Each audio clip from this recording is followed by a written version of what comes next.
Hi everyone. It happens very rarely, but people survive even very serious airplane crashes.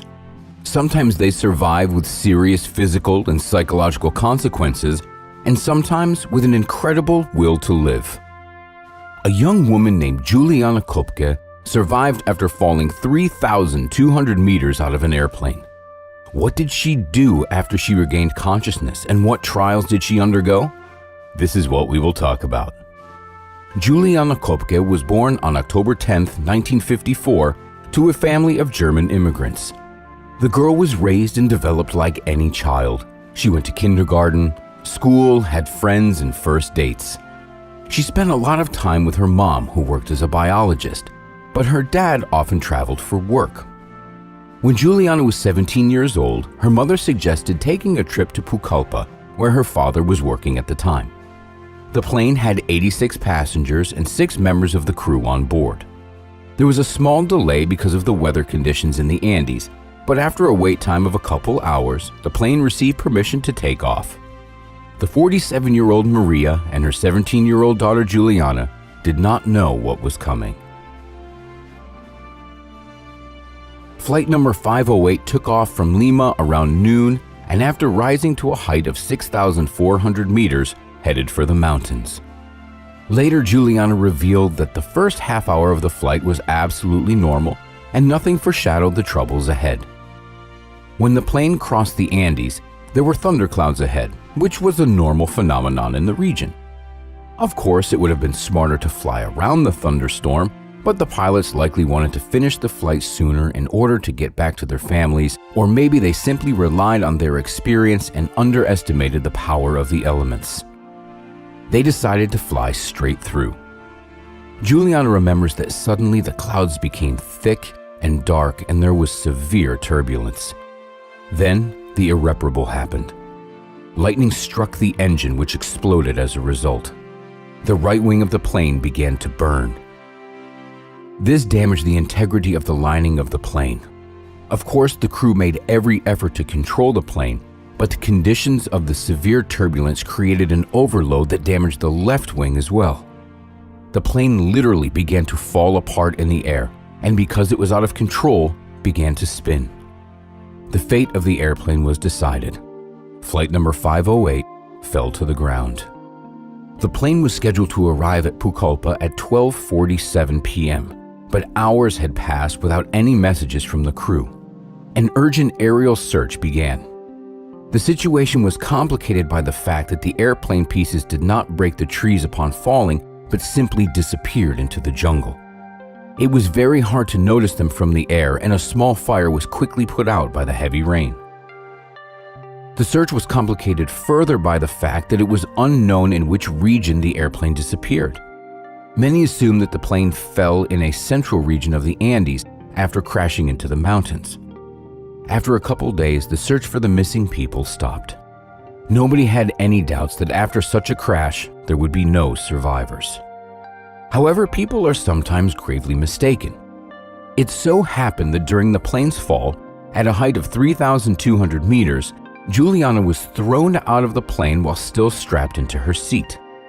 Juliana later said that her last memories were of an explosion, a burning airplane wing, and an unnaturally calm voice of her mother saying, "That's it, this is the end, everything is over."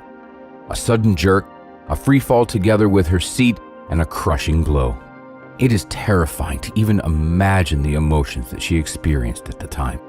As it turned out, Juliana fell into the Amazon rainforest and lay unconscious until the next morning.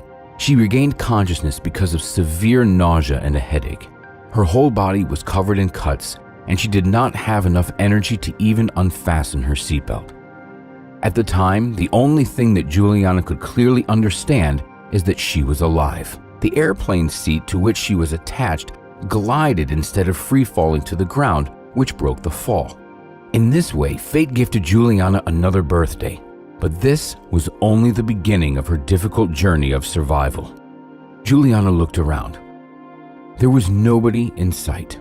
She had only one shoe, no glasses, and was wearing only a light dress. Her whole body hurt and she did not know where to go. The only thing she understood clearly was that help would not come and she needed to act independently. However, 4 days passed before Juliana Koepcke regained enough energy after the fall in order to be able to start moving. As strange as it is, not far from where she landed, Juliana saw a small bag of candy that she took with her on the journey. "That was my only food. I didn't know how the bag ended up there, but I took it with me," Juliana said. For the next 3 days, Juliana simply walked forward in hopes of getting to a human settlement or a road. The first problem was that Juliana was short-sighted and it was extremely difficult for her without her glasses. She would move very slowly and carefully, using a stick to probe the terrain in front of her. She couldn't walk much faster anyway because the ligaments in her knee were torn. The second problem was the lack of food. She survived by eating the candy that she found and the berries that grew around her. There was no problem with water because it rained heavily for several hours each day and she could drink as much as she needed. Another problem was her clothing, which left Juliana cold, wet, and did not protect her from accidental cuts. She had to sleep without a fire. Every day the situation became worse. All that Juliana remembers is pain and suffering. Danger surrounded her at every step. 10 days had passed and the girl was still unable to reach people. She had lost hope almost entirely, but the brave schoolgirl continued to walk. Luckily, on the 11th day of her journey, Juliana heard the sound of a stream. When she reached it, she started to walk downstream because she knew from her dad that streams flow into larger channels that flow into rivers on the banks of which there could be human settlements. It became easier to walk, but the chances of confronting poisonous snakes increased.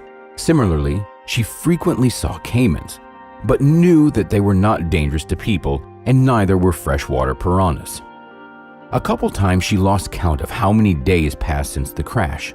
In the end, Juliana Koepcke saw a boat with a canister of fuel and the girl simply collapsed next to the boat. Soon she was discovered by a local Puerto Inca fisherman. Right away, they carried Juliana to the village. They administered first aid to the best of their ability and fed her. Later, she was driven to a local airport and sent to Pucallpa where she was hospitalized in a missionary hospital. Juliana Koepcke was not kept in a medical facility for a long time because her injuries and abscesses were not too serious. The doctors informed her father Hans about his daughter's miraculous survival, and right away he came to pick her up. Because of Juliana's testimony, rescue workers were able to launch a large-scale search operation involving many airplanes, but unfortunately, nobody was able to be found. At first, the girl suffered from nightmares about that ill-fated day. Juliana couldn't understand why. Out of so many people, she was the sole survivor. But despite everything she went through, the girl did not start to fear flying and did not give up on her dream of becoming a zoologist and studying the jungle. Later, as always, the girl was swarmed by journalists and screenwriters who made the first and then the second movie about what happened. And I must admit that each of the movies deserves attention. After some time, when Juliana Koepcke was 57 years old, she published a memoir with a romantic title, When I Fell from the Sky. For the past 10 years, she has been living close to her children and grandchildren and working at a library part-time. She enjoys spending time with her readers and telling them the story of her miraculous survival. What else can I add? The fact that Juliana survived such a serious crash is a real miracle.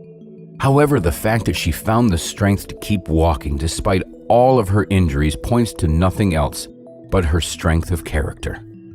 Juliana said, "After everything I lived through, I started looking at my life completely differently.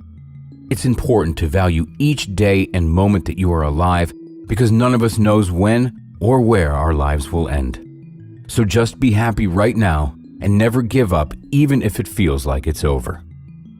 Truly, no matter how hard it is important to always be able to have willpower and to move forward. When people persevere through all of their trials, that's when they begin to understand the true meaning of life. Well, that's all, friends.